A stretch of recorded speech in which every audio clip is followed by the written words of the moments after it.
All right. Hello, my friend. Welcome to live chat. If you were not here for the debacle a moment ago, we're having issues. I don't know what is happening with StreamYard, which is the service that I use to go live. It was just having significant problems loading. So if you were here for the first stream, thank you so much for coming back because that was insanely frustrating. So now everything seems to be working. The images that I wanted to load are loading, like all is well in the freaking world. And I apologize ahead of time because I know somebody's going to comment on the glare in my glasses. My eyes were bothering me and I couldn't bear to put my contact lenses in. So hopefully my eye health is enough to hopefully you can tolerate the glare on my glasses that is going to happen.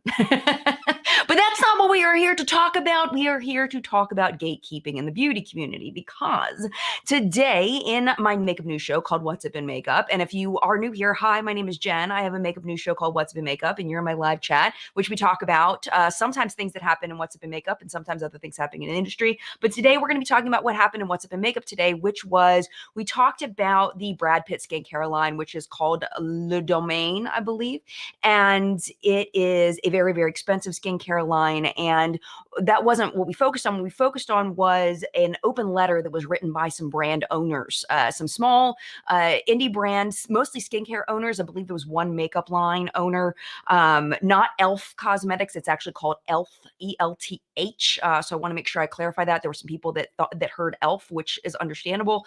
But they wrote an open letter basically asking him to stop, to not do that. And actually, I'm going to go ahead and I'm going to put that link in the description right now so that you guys can find it. It is not another celebritybrand.com. They have purchased that to put in.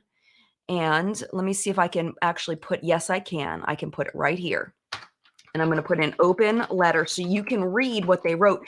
We're not going to focus on what they wrote. What I want to focus on is, so if you refresh, it should be there. What I want to focus on is the comments that people left on today's video because I found them absolutely fascinating. Most people were in agreement with me that we felt that the letter was kind of out of line in that it basically, okay, so essentially the part that gets me is well, let me just refresh because if you didn't see What's Up in Makeup today and you haven't read the letter, I want to make sure you know what it says. Actually, yeah. Should I put it on the screen? Yeah, I probably should. But the focus really is going to be on the oh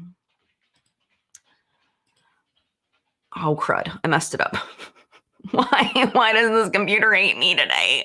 I really want to focus on the people that commented on it because I learned from them. And, we talk about this as the collective brain of makeup awesomeness. And part of that is us learning from each other. And people are 100% allowed to disagree with me. And then I get to learn a different perspective and a different point of view. So that's nice for me. Let me do save as. Okay. Okay. But before we get into that, now that I have got things going, finally, I do want to quickly say hello to the people that are here live, just very, very quickly. I know we're already running quite a bit late, so just very quickly, just want to say hello because I've invited these lovely people into my house. Teresa, thank you for being here, and any other moderators that were able to make it, Flory, Audra, Steph. John is not feeling well. He's upstairs, so it's kind of on us to to moderate this space. Hopefully it ends up working out okay. But I think we'll be fine. We'll be fine. We don't need it. We're good. We'll be all right. Thank you, Teresa, for being here and any other mods that were able to make it. Hi, Catherine. I sell marshmallows at farmers markets. And this morning we had a market and you can see my hair. This is my natural curl that comes out in my hair when it gets wet and the straightening goes away. So it was rainy and disgusting and cold, and it actually ended a little bit early because it was windy, tents were blowing over. It was a mess today. Today has just been a whole thing. But sales were still good. Like, even though traffic was slow and it was terrible weather, sales were still good. People still want their marshmallows, especially on a nasty day. So I'm fine. Everything was good. Diamond in my eye. Hello. It says scheduled for 2 hours from now. Yes, because that was how I was able to get in. But thankfully, I was able to actually make it now. I wanted to make it on the software as easy as possible, and that was the default time. So that's why it had said 2 hours from now, because I didn't want to confuse the software by scheduling it sooner. It's like, we'll just go in. It'll be fine. Yeah, Siri says this is very odd. Hopefully it'll work out. This has literally never happened where the chat has been like this. Hi, Christine. Hi, Plan with Stormy. Yes, it works. Hi, Diana. Hi, Jen Gerard. Mwah. Good to see you, my love. All right, we're going to go ahead and get into this chat real quick. Let me scrolling down. Oh, thank you, Jen. Jen's tried my marshmallows. I just sent her a care package of some marshmallows and some other things. So I'm so glad that you enjoy them. All right, so let's just get into, I'm going to put up the letter so you guys can read it. And that way everybody's caught up. Here's the first one. While I put in the second one, you can feel free to peruse. I will summarize though. Okay, so basically they compliment him. Then they talk about how hard they work in the industry and all the things. They work really, really hard. And then they go into that they're insulted by, celebrities feeling that they can waltz into the industry and that they've worked their whole careers to gain awareness. And overnight, the celebrities are getting attention, all the things that they've been working hard for when they don't have any experience in the industry, and that they're going to get recognition because they're celebrities, not because they actually worked hard. And they compare it to like they couldn't just go and star in a movie, that they wish that they could do that so that he would know how it feels for somebody to just, after he's worked so hard to be an actor, and then somebody just waltzes in and does it. I would imagine there are actors that do that have never done anything and then end up starring in a movie. I'm pretty sure that's happened. But then they get kind of where I think out of line. This is where you come in, Brad, as the purveyor of yet another new celebrity brand. We'd like to make a gentle suggestion. Please stop. And then the second one, this one I thought was so pretentious. We love you too much and would prefer to continue enjoying your movies without thinking of you as yet another buzzy or ineffectual celebrity beauty brand. I think that Brad Pitt and any celebrity that's been around are kind of beyond caring what one individual or 5 individual people care about, watching one of his movies. You know what I mean? Like, I think that's super, like I called this tacky earlier and I still think it's tacky. If this industry is an industry that you truly want to be a part of, then invest in or partner with us. Think of it as becoming our executive producer, like investing in, in the early stages, talking about their great portfolio, and they have their valuations and pitch decks available upon request. And then they say, oh, and Brad, please pass this message on to your pals. Signed a crew of brilliant beauty tech female founders, and it has their names. And I called this straight up tacky. I still think it's tacky. I think that it's unnecessary. I feel like this is what I had said in What's Up in Makeup, is that as a small business owner myself, I've been in business a year for my marshmallow company, and it is hard. It is really hard work being a business owner. It is hard. All of the steps are hard. You have to figure out the path. And the path isn't always clear cut.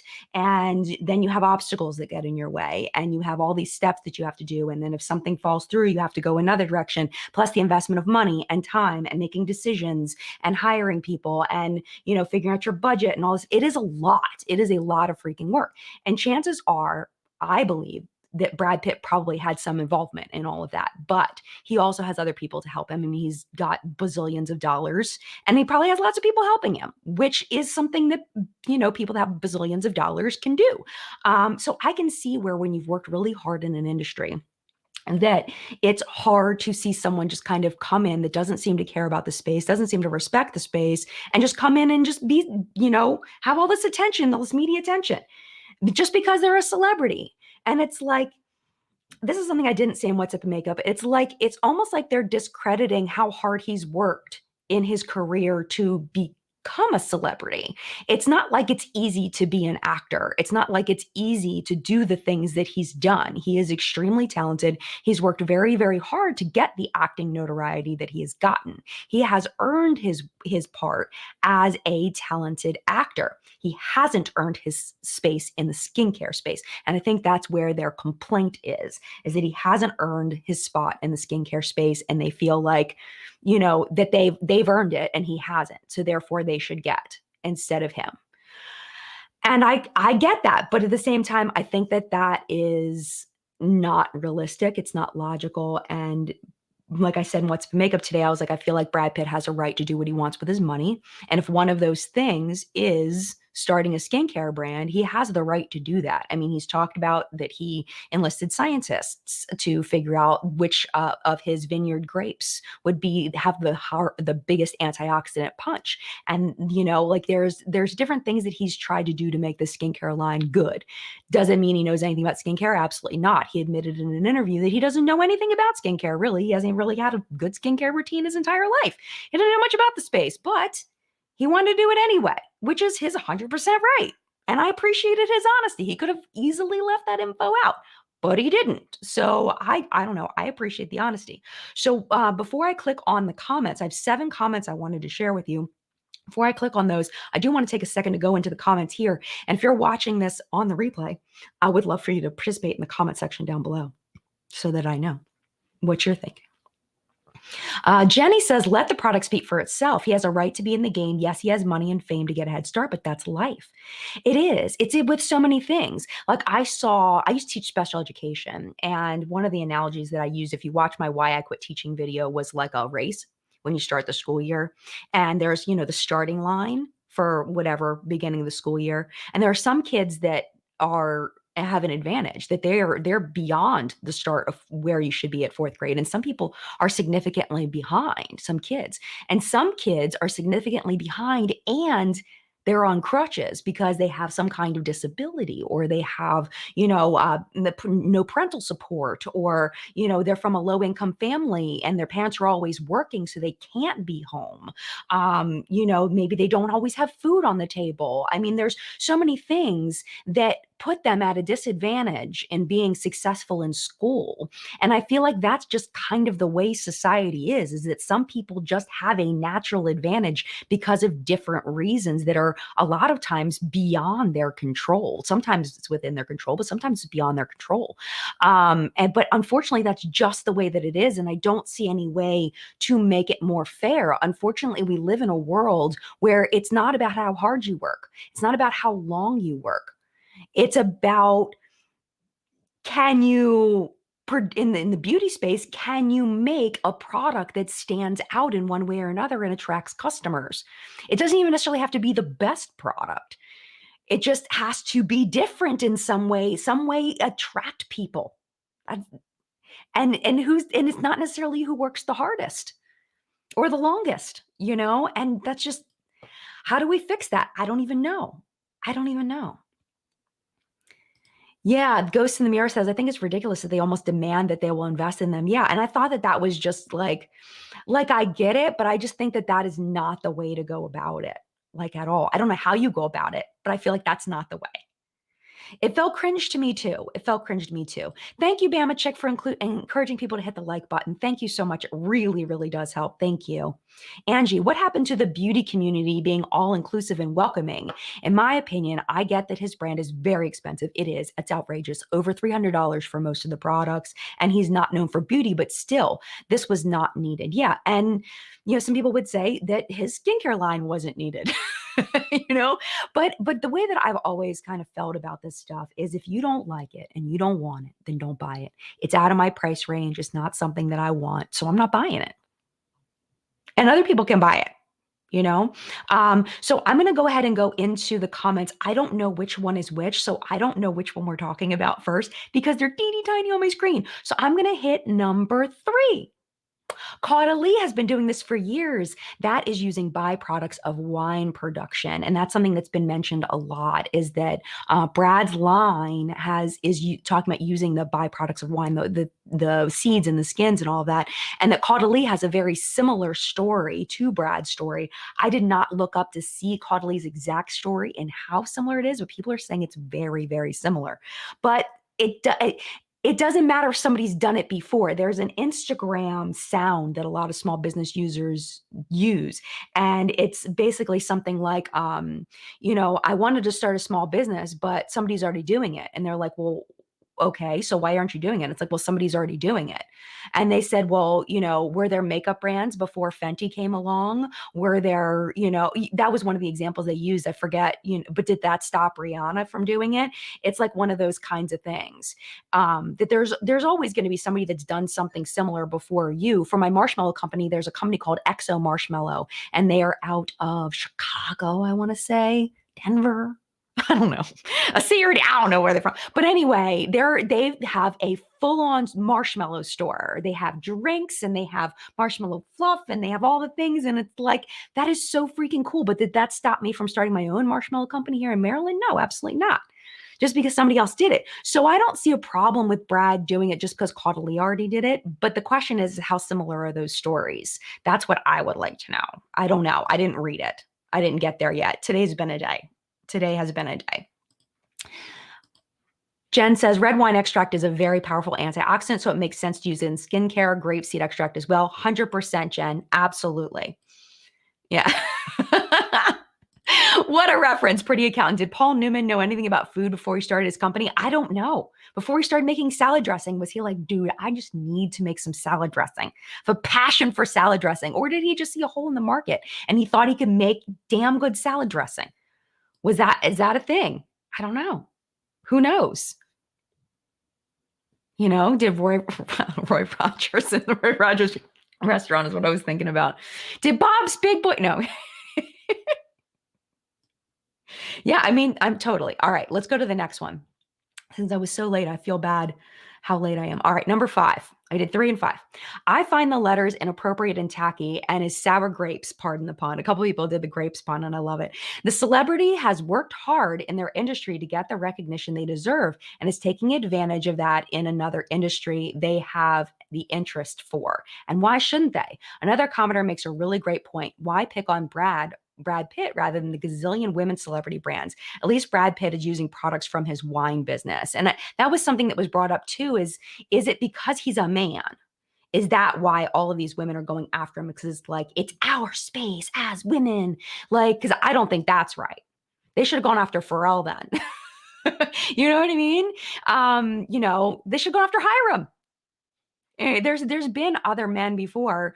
But I don't know. I don't think that it's right. I'm not a fan of the whole gatekeeping thing, but a lot of people were bringing up that they thought it might be a sexism thing from these women against men. It's possible. I don't know. But a lot of people were mentioning, did they write letters to all of the other celebrities that are coming out with brands? We had talked today in What's Up with Makeup as well about Billie Eilish and how she said she didn't want to put her name on a makeup brand or a skincare brand because she didn't know anything about that. And that a lot of celebrities are doing that and like, get your bag, whatever. But that's not something I want to do. And I respect the heck out of her for that. I think that's fantastic. But I don't see that as being everybody's journey. And I wouldn't expect everybody to make that choice the same as Billie. And I don't look less on Brad for doing it, not knowing anything about skincare. I really don't. Yeah, Travis Barker, absolutely. He came out same week, came out with a CBD skincare line, same week. Fran says, at least Paul Newman ate salad dressing before creating it. Brad Pitt acknowledges he doesn't use skincare. That's true. That's true. You're absolutely right. I'm sure he ate salad dressing at least a couple times. Yeah, I mean, you definitely have a point. Yes, Courtney, I feel the same way. I think consumers will decide if Brad Pitt deserves a place in the skincare community. Absolutely. Absolutely. So there's one comment in here that I don't know when I'm going to hit on it. I think this one might be it, that was really mad at me. I haven't, this is it. I haven't had anybody tell me to F off in a really long time. So this one caught me by surprise. Now, I want to make sure I'm very clear. This is not a troll. This is somebody that has been commenting on my videos for at least a year. This is not a troll comment. So when I see somebody that I know has commented on for a lot of years, I take it very seriously when they tell me to F off. So I'm taking it seriously, and I have an open mind to Mahogany Post's thoughts. I don't think anybody enjoys being told to F off, but I'm taking it, maybe she meant it like, huh. So it says, do not purchase from celebrity brands. This is not tacky at all. She strongly disagrees with me. Indie brands are fed up. They can't make it better because, hello, funds. Because I was saying that, indie brands can make something better than what he's making. But I do feel like an indie skincare brand could make something better.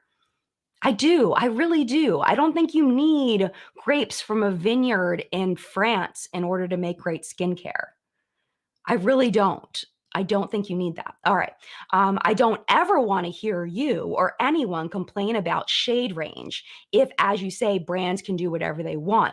But this is the thing, is I feel like indie brands make the best shade range. We talked about it today in What's Up in Makeup about Tarte, how Tarte came out with a new palette, or they're coming out with a new palette, and it's the same boring crap from Tarte that they've been coming out with.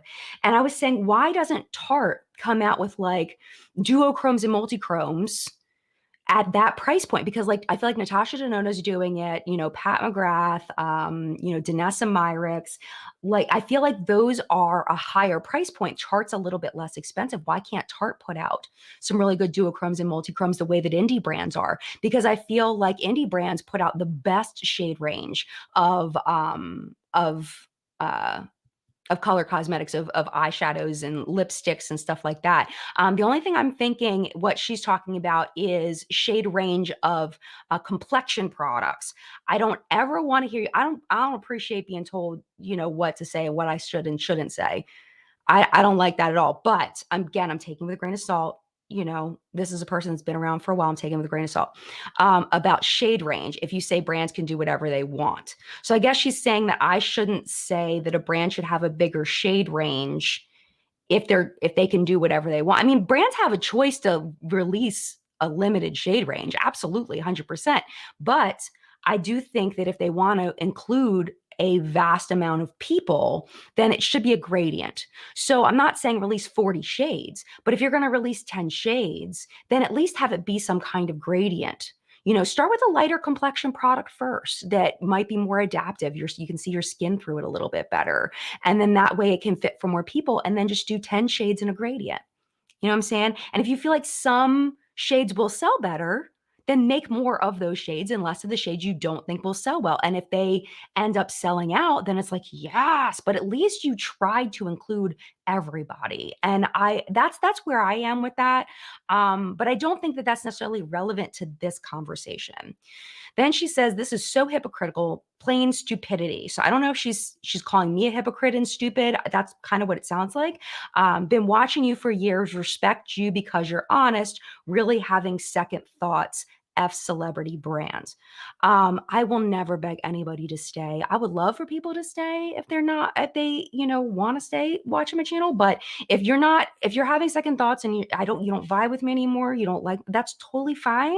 I don't want people to waste their time with a channel that they're not enjoying anymore. So yeah, I mean, I'm not mad at this person at all. A little hurt by the F off, but I'm trying to get past it.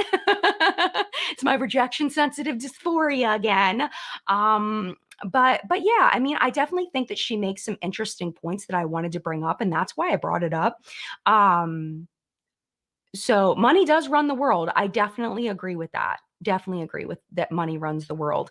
And I do think that indie brands are at a disadvantage. But I do believe with my whole heart and soul that an indie brand can be successful. We've seen it happen so many times in mostly in the makeup space. I'm trying to think of like the skincare. Well, like you think about The Ordinary. The Ordinary started out as a smaller indie, not The Ordinary, but Decium, started out as just a few people working in an office, and then eventually they sold to Estee Lauder. Not without a bunch of bumps in the road and tragedies and all kinds of things happening, but they're one of the top skincare companies in the entire world at this point.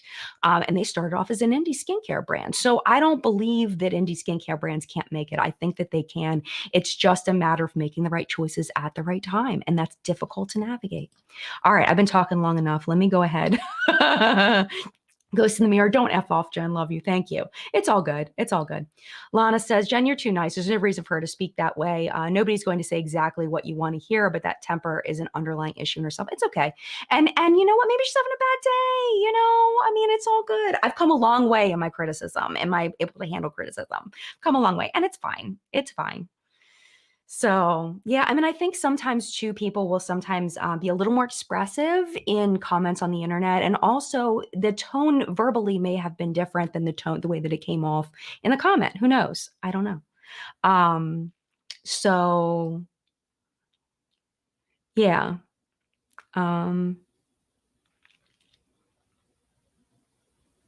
Yeah. Shannon, the reason why I wanted to feature this comment was because I felt like she made some really good points. And I felt like it was a different perspective. And that's what the point of this chat is, to show different perspectives. That was the only one that was meaner, but I do have a bunch more that are also different perspectives. So that's why I wanted to feature it. It's not because I want people to attack her. Please don't attack her. She has an absolute right to her opinion. That's not what this is about. It was about me showing her side of things, which she has an absolute 100% right to say. Absolutely, 100%. Let's go ahead and move on to the next one. All right. So I did 3, 5, and 7. Let's go to number 1. All right. So Naomi and Corbin, longtime subscribers as well. That open letter sounds like those brand owners should be mad at capitalism. See, I agree with that, and how it favors those who already have resources, not mad at the latest guy to participate in it. Maybe this is just coattails riding to get some notoriety and free press for their unknown brands. Ding, ding, ding, ding, ding. I didn't even think about that until I saw Naomi post this, and that it might be that these brands knew that this would get press and therefore bring attention to their brands. And we're seeing that kind of more, a lot more, where you see smaller companies that are suing bigger companies, or calling out bigger companies, and it brings attention to their brand. Whether they're doing it because they genuinely see a problem or because they're just trying to get attention, we'll never know. Intention is really, really hard to know, because you don't know what's going in someone's mind, what's in somebody's heart. But it's definitely possible that they decided to do this together in order to bring attention to their brands. It's definitely possible. I thought that was a really, really good point. And I totally agree that the brand owner should be mad at capitalism, and how it favors those who already have resources. And that has been a thing since the beginning of time, is that people with more resources just have advantages. Like we were talking about the starting line, where the starting line is for some people. It's just some people are just starting behind, but that doesn't mean it's not possible. It doesn't mean that people that are starting behind can't be successful. And that's why we have a lot of different programs to help entrepreneurs that don't have those advantages. And I feel like we need more of those kinds of programs. We need more funding for people that have great ideas, but just don't have the funding for it. Because I feel like it would help everybody. When you have a great idea and you can get it and help people with it, and get it in front of more people, it helps everybody. It's amazing. So I really appreciate Naomi's comment there.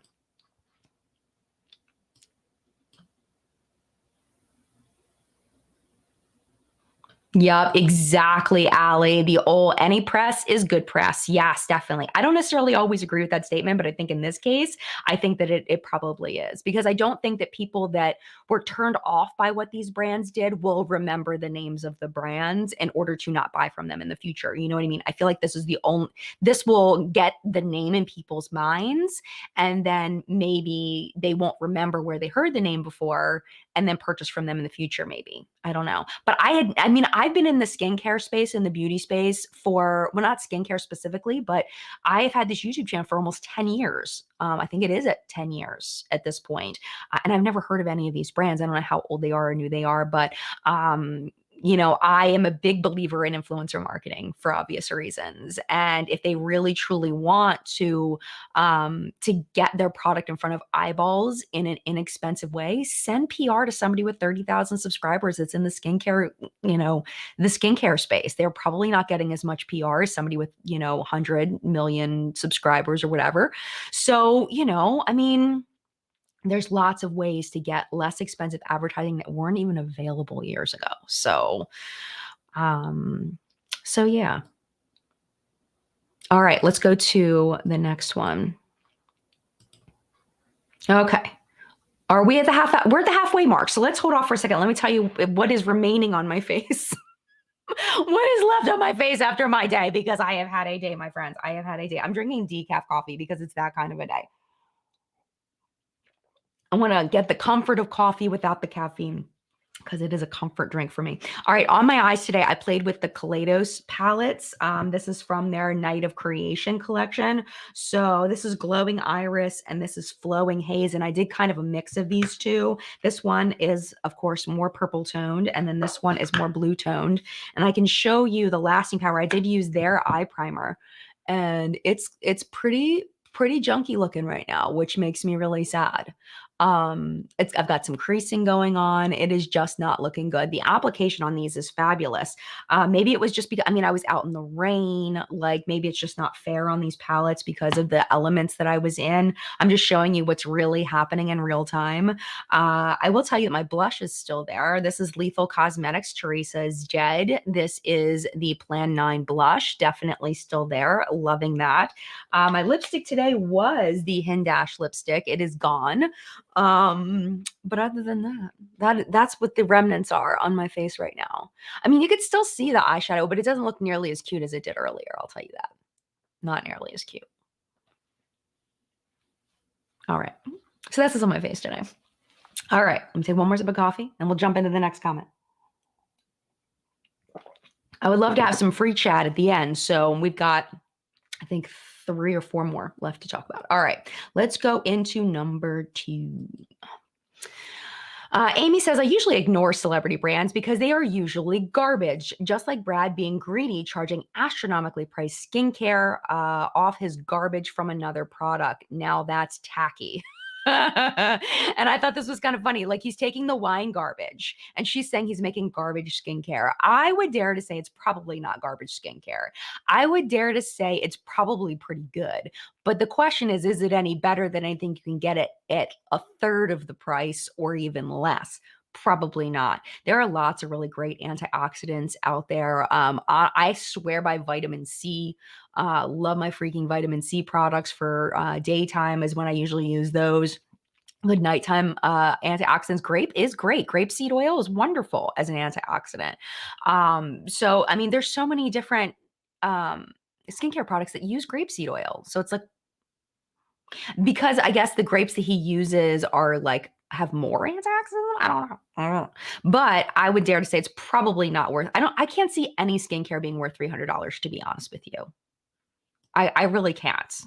I do think that it's astronomically priced, but I think that that's where Brad lives. I think he lives in the astronomically priced. That's where his price point is. And he knows there's people that are there with him, and that's who he's marketing to. And that leads into another comment that we're going to go to in just a minute.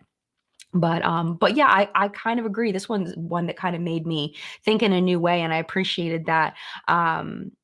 Celebrity brands usually being garbage. I would say for me, I think most brands are a split as far as, from the line when it's a celebrity brand, things that are good and things that are not good. I feel like Kylie Cosmetics, that lip gloss that she just came out with, the plumping lip gloss, is so freaking good. It makes me want to get more from that brand.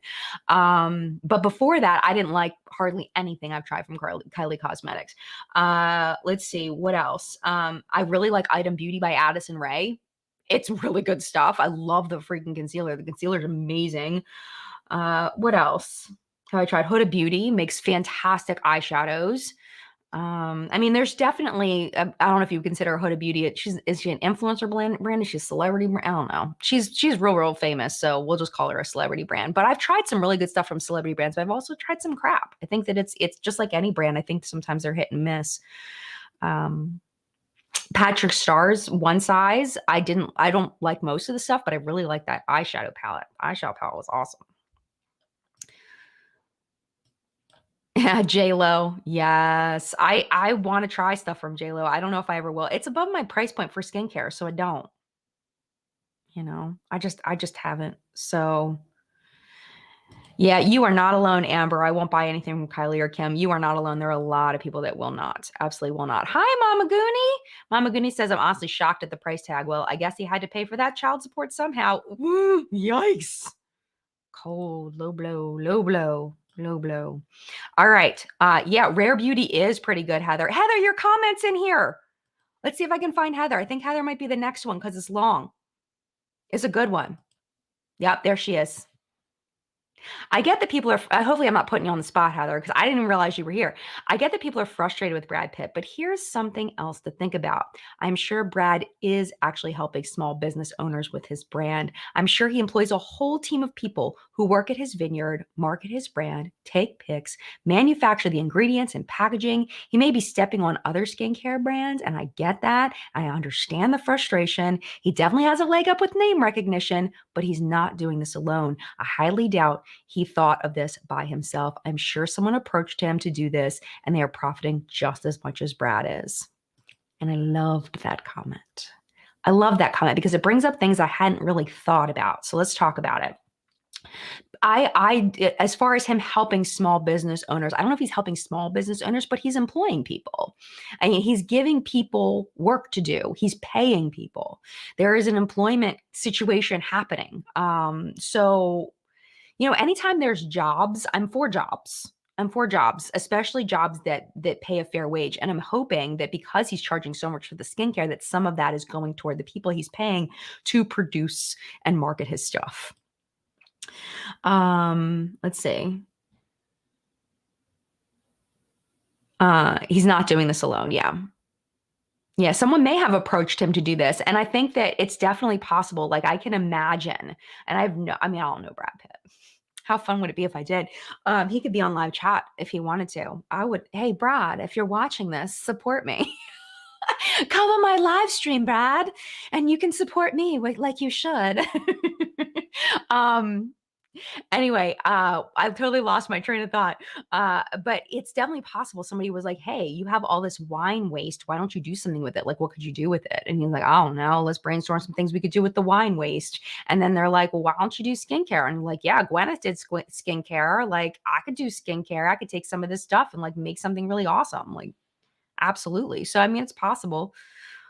Or maybe it was Gwyneth's idea. Gwyneth Paltrow, he was saying that she was his inspiration. So, by the way, that woman looks freaking phenomenal. She just turned 50. Like, what the heck? She's like posing naked. And I'm like, what is going on with this woman? She's like not even human. She's like unreal look. I don't get it. I don't get it.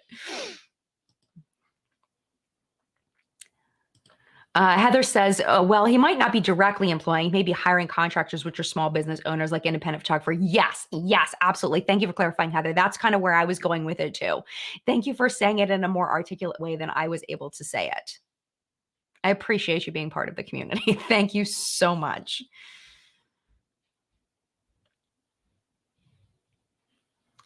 Yeah, Siri, this is a really good point too. I think the whole Brad Pitt thing is triggering people because we are also blatantly not invited into his world, and the price point makes that quite clear. That is a hard truth. And that's, you know what? That's a really good point, Siri. Where you see this person who is so incredibly wealthy and you see the world they live in, and it's just straight up jealousy. There are people that work so hard. I mean, you think about like the doctors and nurses and teachers and plumbers and people that just like work their butts off. People that work on farms and people that just they work so hard. I mean, people in the restaurant industry, people that work in retail. I mean, just they work so hard on their feet all day, dealing with stressful situations and like, how is this man who, yeah, he memorizes some lines and he's in some movies, like, I get it. And then like thinking like, you know, he's not even putting it at a point where people could even participate. Like we're talking top 1% of people are going to be able to even afford this skincare line. That's a really good point, Siri. It's a really good point. I mean, but it's not always fair who makes money. It's really not. It's not fair. You know, some of the most underappreciated jobs are some of the ones that make the least amount of money. Like, if you ever worked in fast food, that is a hard freaking job. Like, I remember it used to be a big thing making fun of people that worked at McDonald's. That's a hard freaking job. I didn't work at McDonald's. I worked at a place called Boston Market. I opened one of the stores when it was a brand new concept. That was a hard job. It was probably not as hard as McDonald's, but it was still a hard job. And I worked in the restaurant industry for years and years, and they don't get paid. Like, they don't get paid nearly as much as they should for how hard they work and how much profit those brands make. Think about people at Amazon all day working without enough breaks. It's like, so yeah. All right, let's go to the next comment. Yeah, not a fan of Gwen. She can keep her eggs in candles, her vagina scented candles, and her vagina eggs. Can I tell you a funny story about Gwyneth Paltrow and my love for Gwyneth Paltrow? I used to have a tortoise, and her name was Guinevere the Princess Tortoise. But honestly, she was named after Gwyneth Paltrow because I was in love with her when I got Gwenny. Gwenny, I got her when I was 22, and she died. I had her for, I want to say I was like 38 when she died. I wasn't quite 40, but it was in the house that I lived in before this. So yeah, so I had her for a really long time. I was in love with Gwyneth Paltrow because I was a big fan of Shakespeare in Love, Sliding Doors. I mean, she's been in so many good movies. She's so talented. But then with Goop, I lost it. And it was like one of those, I was so disappointed, where you have no right to really be disappointed because it's not like I know her personally, but I was so disappointed in so many of the things that she's promoted. It's like, oh my gosh, like, this is who you are. Like, the sunscreen thing killed me this past summer when she said, just put sunscreen on the places where sun hits your face, like here. It's like, girl, you're killing me. You're killing me. So yeah. So now I still have my deep love for Gwyneth Paltrow from, late 90s, early 2000s. It's still there. I still try to keep her in that space in my mind because I'll never know her personally. So I just keep her in that space in my mind. I don't buy stuff from Goop, though. We don't talk about their launches, all of that. So yeah.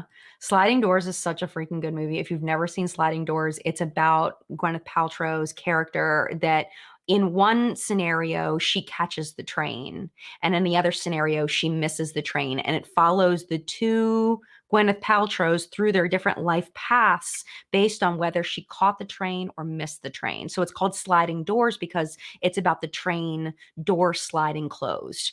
And it is so freaking good. Oh my gosh, it's so good. And they're singing in the pub. It's such a good movie. Anyway, all right, let's go on to the next comment. We've got 2 more comments. Oh wait, no, we've got 1 more comment, I believe. All right, I Wake Up for Makeup, who comments all the freaking time. I 100% agree with you about them writing that letter to Brad Pitt. The people who are considering buying indie brands are not the same people who are going to be considering buying Brad Pitt's line. And I thought that was such an important point. There have been many celebrities launching brands. So why are they upset with Brad? I think it was a PR move, but incredibly tacky. So this kind of overlaps with some of the other comments. But the point that's different here is about different target markets. And that was something I hadn't thought of. And this is why I love the collective brain, is because I hadn't thought about, it's like, you're not even going after the same people, man. Like, I didn't look deep into the websites. One of them, I saw their skincare was at like $150 price point. But even still, Brad's line is twice as expensive as that. So she may be going for the, I make, $300,000 a year or more line. And he's going for the, I make $1 million a year or more line. You know what I mean? I don't think they're going after the same people. And also, people that are attracted to a celebrity brand are probably not the same people that will be attracted to an indie brand. And I thought that was such a good point that I hadn't thought of. I just hadn't thought of it. So I just really appreciated that.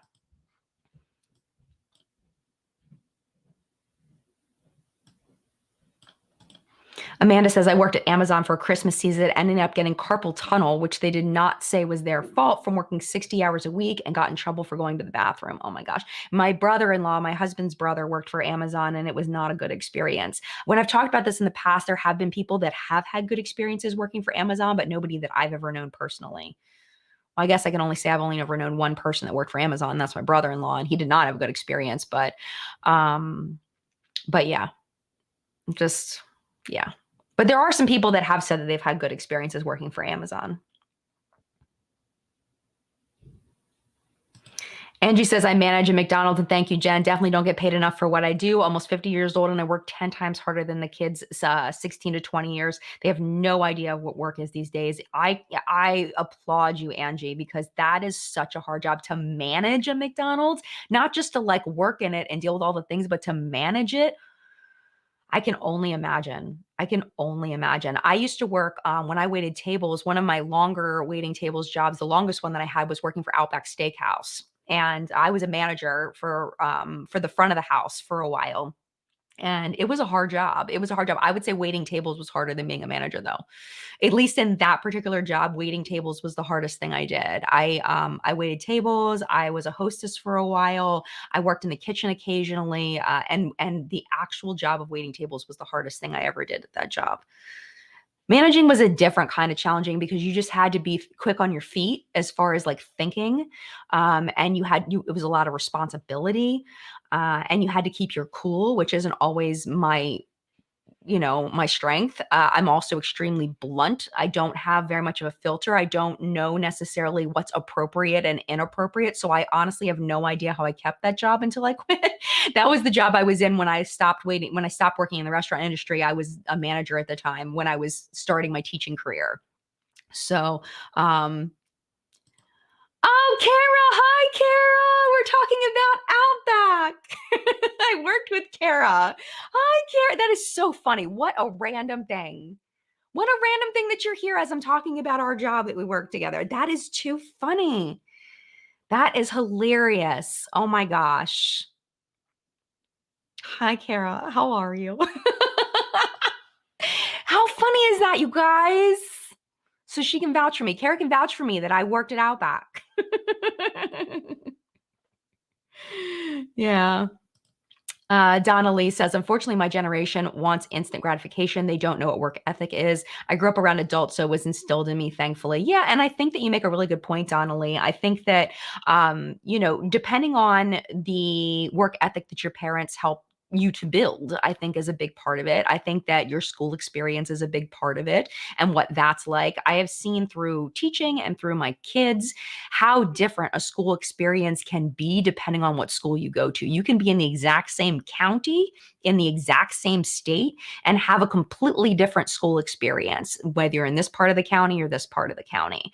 And it isn't even necessarily like, sometimes it's income based, but like we moved from I would say more like, middle, to upper middle kind of situation to a more luxe neighborhood. So like here, the high school that's a lot of the kids filter into from my kids' middle school is very, very bougie. It's like, it's like the Tesla school. My kids don't go to that school. They go to a different one that is, a little more typical. But a lot of the kids' parents are, so what I was saying, anyway, that was what I was going to say. So in the old neighborhood, they were not getting as rigorous of a school experience as they are here. Here, it is so incredibly rigorous. It was a shock for my kids when we moved here, how hard it was. And then I compare it to when I was teaching in a different county, the rigor that was even at their old school was so much harder than where I was teaching.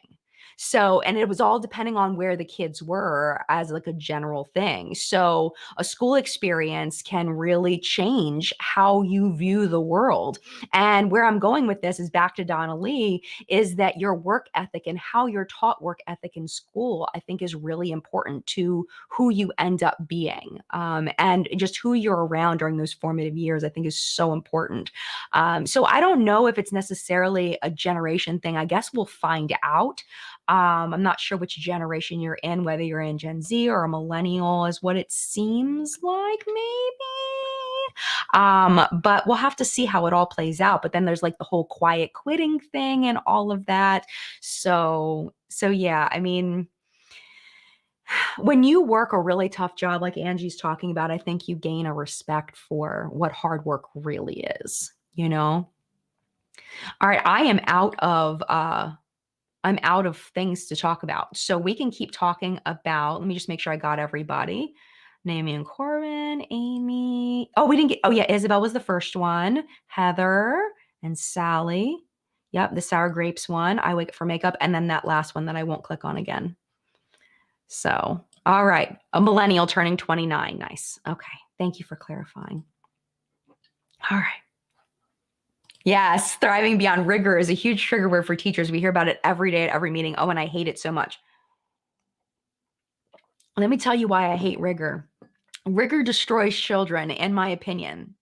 Bring this up at your next meeting. All right. So this is the thing. Rigor, if you're not familiar with that term, we heard it a lot in teaching, is like it being difficult, being challenging students. Challenging doesn't necessarily mean valuable. So what kids learn through rigor is they learn that sometimes they work really hard for absolutely no reason. And that the most important thing is working hard and not working smart, which is the opposite of what we want entrepreneurs to do, what we want people in the business world to do. We want people in the business world to work smarter, not harder, but we're teaching our students to work harder for no reason, which is not very smart. So that's why I hate rigor. It needs to not be about rigor. It needs to be about what's the point? What is this going to teach the children to do that will help them in life, that will help them be more successful, not be more successful in school necessarily, but help them be more successful in life. Now, whether that's being more successful in college or in high school, that's one thing, but it shouldn't just be doing math for the sake of doing math. Like Phoenix has to do math all 4 years of high school. Phoenix is taking Algebra 2 this year. There is no reason why Phoenix should have to take math for 4 years. There's no reason why Phoenix should have to know beyond basic algebra and basic geometry. Like, let them take statistics. That's helpful. Let them take, economics. That's helpful. You know what I'm saying? Like, it doesn't have to be hard to be important. And that's where our school system goes wrong a lot of times. Put that in your pipe and smoke it. I have a lot of passion around that, having been a teacher I was a teacher for 11 years. And I have a lot of passion behind that because it pisses me off to no end. I hated giving homework, hated it so much because I felt like these are children. They need to go home and they need to chill. They've been working their butts off for 6.5 hours. They're especially little children. They need to not go home and do more. Like, it's one thing if they have a project to work on and you're teaching them time management skills and stuff like that. But like the things that I used to have to assign kids, the busy work I had to assign kids just because I had to give them homework.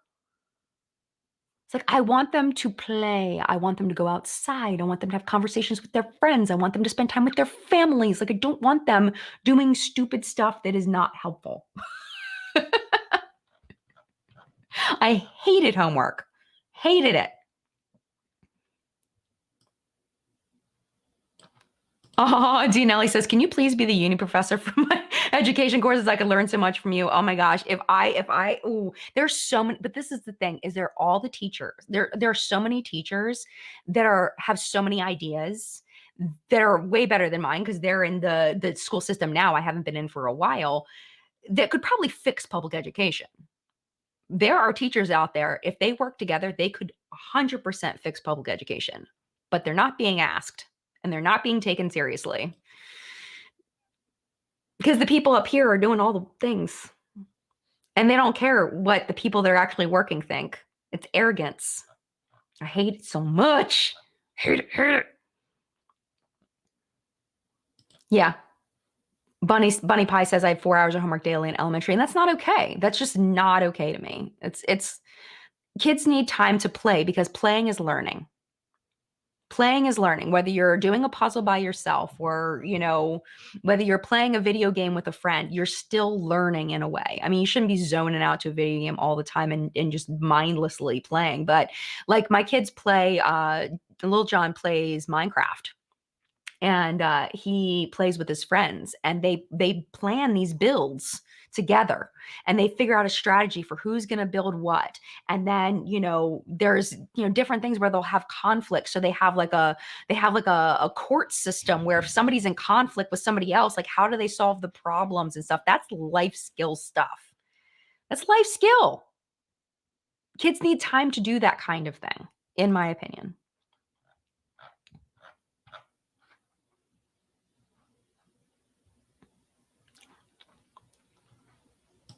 Yeah, Angel Madden says school or jobs, busy work is soul crushing. It is, and in jobs, at least at least you get paid for it, but still, it's like, oh my gosh, can I be done?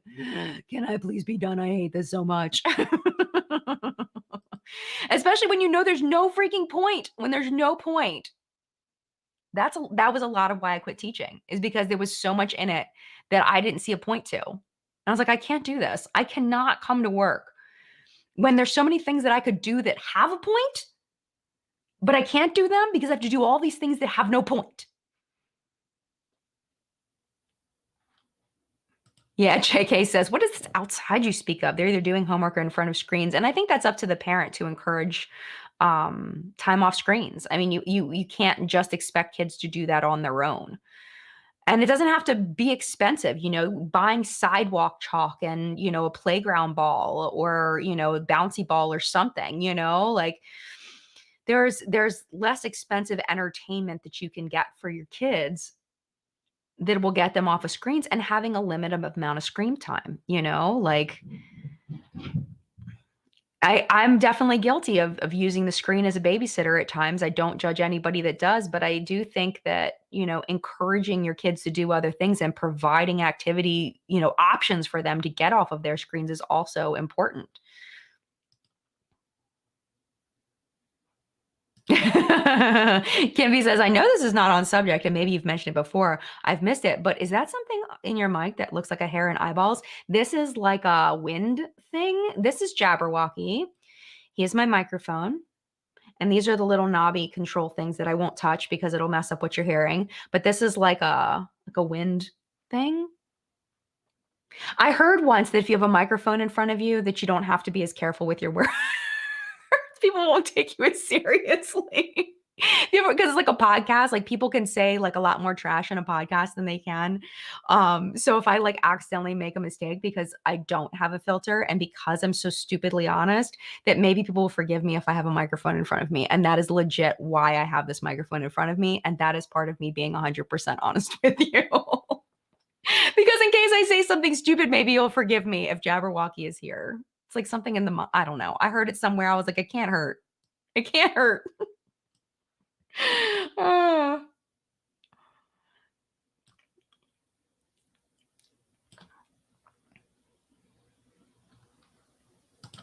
Yeah, Allie says the kids I babysit know how to occupy themselves so well. Their parents definitely did a good job. And it's work. And the thing is getting them off the screens is work. It takes time. And not all parents have that time. Not all parents have that time.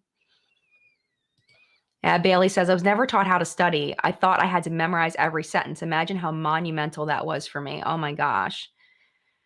Yeah, and I think that's so important, and that's something I think they should teach in school. I think they need to teach study skills in school. That should be part of learning. Like my son is taking a really cool class. It's called Build the Brain. And essentially it teaches you how your brain works. It talks about like metacognition and like how your brain processes information and the different types of learning and all of that. And I think that's fantastic. It's only a 1/4 course. He's in 6th grade. But I think that's fantastic. And I think we need more classes like that that teach kids life skills, like what you're saying about study skills. I think that's so important. I think that's way more valuable than, going to, algebra 9 or whatever. You know what I mean? Like, it's just like, come on, let's teach them the things they need in order to be successful in life, to have an advantage. Because parents can't do everything, honestly. They just can't. They can't do everything as far as teaching their kids the skills that they need. And that's kind of part of school's job, is to get kids ready for the outside world. And it's parents' jobs too, but you know.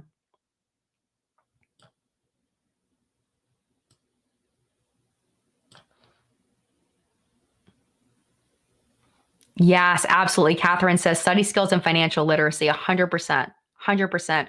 And like, I was never taught about like the stock market, how that works, even how just finances in the world work, like how to have a bank account. Like, we used to have to write down where, like, did you ever do this where you had a checkbook and you wrote down your expenses every time you bought something and you wrote a check? You had to write it down in your little ledger and you had to subtract from your balance and you had to keep that, because if you go under in your bank account, then you have to pay your overdraft fees, and that's no good. And there's no internet to tell you what your balance is. So in order to find out what your balance is, you have to physically go to the bank and get a slip that says what your balance is. But if you can't do that and you don't know how much money you have in the bank and you need to buy something, then you either Hail Mary it and write the check anyway or use your card anyway, or you have to just not buy it. So you have to like physically hand write it down. That would have been nice for somebody to teach me how to do that. My mother taught me how to do that, but I know not many people, there are people that don't have somebody that could have taught them to do that, and then you end up taking out a bunch of credit cards and you end up charging things and then you end up paying interest because you don't understand how interest works. And, all of that is so freaking important. So important. Teaching kids how credit works and why you don't need a $500 credit card at a 24% interest rate and what that actually means. Like, what does a 24% interest rate really mean? And do you really want that in your life? Like, that needs to be taught. Taught. I could go on and on about education forever. I know this is not makeup related, but I could go on and on forever. Yeah, Dark Angel says my mom taught me too. Yeah, we were very lucky. We were very lucky. And Lindsay says it's not just about what is being taught, but how. Not every kid learns the same way. And I do feel like the education system has come a long way in teaching to multiple learning styles. That's one thing I can say about public education, at least the places that I've seen, at least I've seen in my children's classrooms, that has really come a long way as far as teaching to the individual child, but only so much can be done. That's the problem, is because the curriculum doesn't necessarily support that as much as it should. I think that it's trying, but it doesn't always support it in the right ways, and it doesn't give the teacher enough flexibility, and there's all kinds of issues with it. But I 100% agree. How things are taught, I think, is really important. Definitely. Definitely. All right, I'm going to pop off here. Thank you for being here. I hope you enjoyed chat today once we finally got in it. And thank you for your patience, those of you that were here in the first live stream that was a hot, stinking mess. Thank you for being here. I appreciate you. And mad love to you. Just a reminder, next week there is no What's Up in Makeup, no live chat, because I am going to be on a boat with my mother. The next week there's going to be no What's Up in Makeup, but there will be a live chat because I will be home, but I won't be home long enough to prepare for What's Up in Makeup. So I'm assuming that over the next 2 weeks that there will be some makeup news dropping. So who knows what we're going to be talking about 2 weeks from now, but I'm sure it's going to be very interesting. So if you are not already subscribed, please make sure you subscribe so that you don't miss it. Mad love to you. I do plan on filming a couple of videos on Tuesday, so hopefully I'll have Friday videos up for you. That's the goal. We'll see if I hit that goal. Crossing my fingers that I do. And yeah, mad love to you. Have a great couple of weeks, and I will see you in a video very, very soon. Bye.